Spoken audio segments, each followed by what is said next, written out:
క్రైస్తవుని జీవితం పోరాటంతో కూడినదే. ప్రార్థనలో పోరాటం, శరీరంతో పోరాటం, పాపంతో పోరాటం, అంధకార దురాత్మ శక్తులతో పోరాటం. ఎఫెసీయులకు రాసిన పత్రిక 6 అధ్యాయము 10 నుంచి తుదకు ప్రభు యొక్క మహాశక్తిని బట్టి ఆయన యందు బలవంతులై యుండుడి. మీరు అపవాది తంత్రములను ఎదిరించుటకు శక్తిమంతులగునట్లు దేవుడిచ్చు సర్వాంగ కవచమును ధరించుకోండి. సర్వాంగ కవచాన్ని ధరించుకొని ఏలయనగా మనము పోరాడినది శరీరులతో కాదు. మనం శరీరులతో కాదు గాని అంధకార సంబంధమైన అధికారులతోనూ లోకనాథులతోనూ ఆకాశమండలం దురాత్మల సమూహంతోనూ పోరాడుచున్నాము.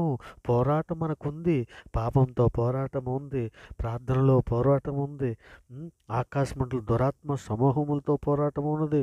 అందుకే ఆపద్దినమును ఎదిరించుటకు, అపవాదిని ఎదిరించుటకు శక్తిమంతులగునట్లు దేవుడిచ్చే సర్వాంగ కవచాన్ని ధరించుకోవాలి.